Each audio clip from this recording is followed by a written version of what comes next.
When you're choosing a web host, it's easy to just look at the cheapest option and then move on, but that's usually how people end up rebuilding their entire store 6 months later. Switching platforms isn't fun. It means moving products, fixing broken pages, sometimes losing traffic, and basically paying twice for the same mistake. There are really 3 things you need to think about. First is price. Not just the intro deal, but what it's actually going to cost you a year from now when it renews. Second is growth.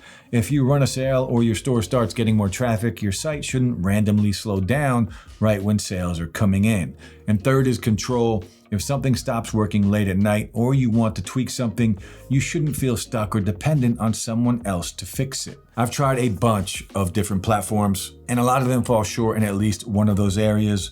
But the 3 that I'm talking about today, Hostinger, Bluehost, and Wix, are the ones that have consistently been the most reliable and easiest for me to build and manage a site with. So in today's video, I'm going to walk through how each of these work, what you really pay, and which one actually makes sense depending on where you're starting. Quick heads up, this video is sponsored by Hostinger. I'll still keep it honest so you know what you're actually getting. Now, it's important to understand that there isn't just one way to build an online store. Most people just end up choosing between 2 main approaches, and the difference really comes down to how much of the setup and maintenance you're comfortable handling yourself. The first option is an all-in-one builder. Everything you need is already included. The space your website runs on, the design tools, and the selling features are all in one place. Wix works this way. When you sit down to build on Wix, it's pretty quick to get on. You sign up and within minutes, you're looking at a template that already looks like a finished website. From there, it's mostly swapping things out, changing the text, upload your logo, tweak the colors to match your brand, delete sections you don't need. And then you add your products. You upload your pictures, write descriptions, set prices, and after that, you connect payments like Stripe or PayPal so people can actually buy from you. You also go through shipping and tax settings. Wix walks you through all of it, so you know exactly what you need to do. And if you stay focused, you can realistically have something live in just a day. The second option is using WordPress with a hosting company like Hostinger and Bluehost. With this route, you're paying for hosting first, meaning the server space that keeps your site live. After that, WordPress installs automatically, and that's the tool you actually use to build your store, create pages, upload products, tweak the design, and manage everything day to day. And if you do want to try Hostinger, I've got a Site Starters coupon code in the description. You'll get 10% off. It doesn't cost you anything extra, and it helps support the channel. The first time you log into WordPress, though, you'll see menus, settings, and a sidebar full of options instead of a big start building button, which is usually where people can feel slightly out of their depth. But you don't need most of what's on that screen. The first thing you need to do is pick a theme, which sets the overall look of your site. Then you can install a builder like Elementor. Once that's in place, you're working into a drag and drop editor similar to Wix. You can click on text to edit it, move sections around, add images, and design everything visually. You're not coding anything. Now from there, you build your pages, upload product pictures, write descriptions, set prices, and shape your store the way you want.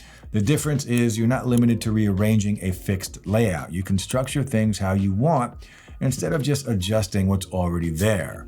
You'll probably spend a little extra time installing things like security and backup plugins, and every now and then you'll log in and update your site to keep everything running smoothly, and that's just part of owning the site. But here's the thing, that whole login and manage stuff part doesn't just feel the same on every host. Updating plugins, checking backups, tweaking settings, it actually plays out a little differently on Hostinger compared to Bluehost, and that's usually where we have a gap. With Bluehost, you manage your site through something called cPanel. When you log in, you see a page full of small icons and technical options. If you want to restore a backup, set up email, or check something basic, you usually have to look around a bit to find it. It feels like using older software where everything is there, but not always where you expect it. That might not sound like a big deal, but if you are logging in often, those extra clicks start to add up. Hostinger uses its own dashboard called hPanel. When you log in, it does feel more straightforward. The sections are clearly labeled, and if you want websites, you click websites. If you want email, you click email. It's an easier way to see what you need without digging, and that matters because the back end is where you handle updates, security, and small fixes. If it's easier to use, you are more likely to stay on top of things instead of avoiding them. All right, now let's talk about speed because that affects your customers directly.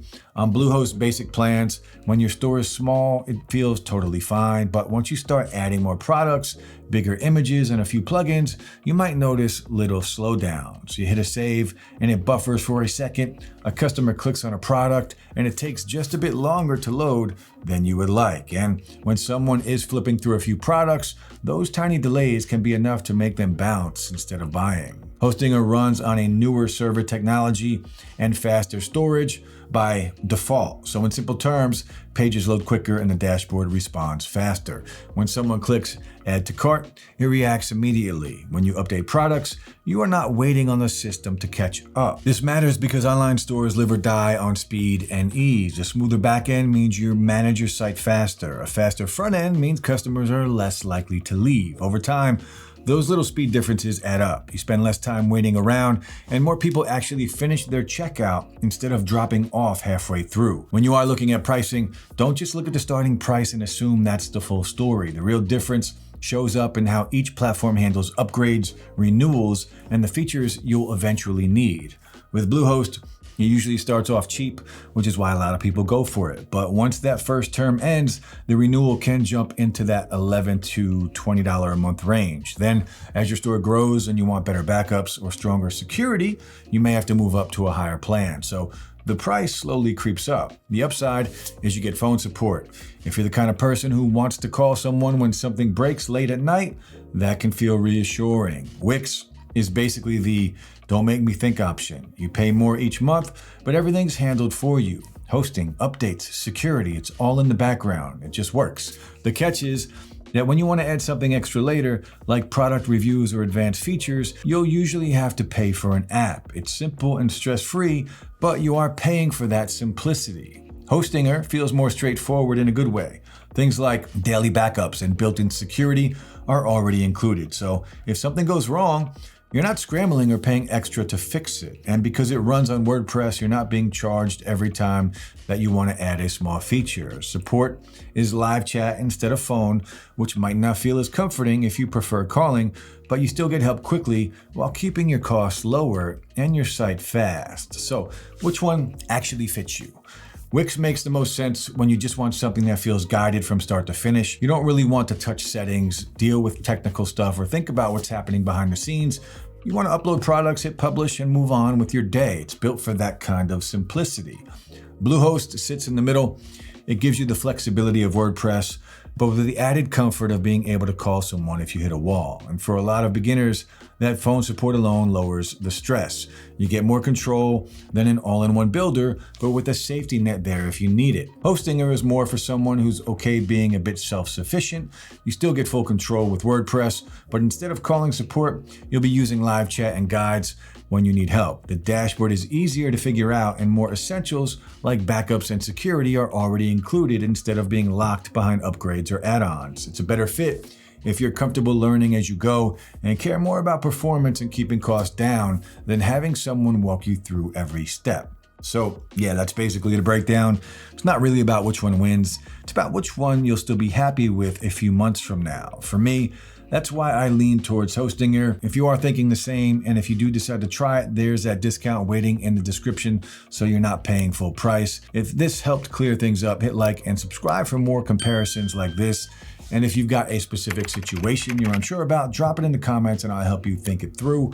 All right, that's it. I'll catch you in the next one.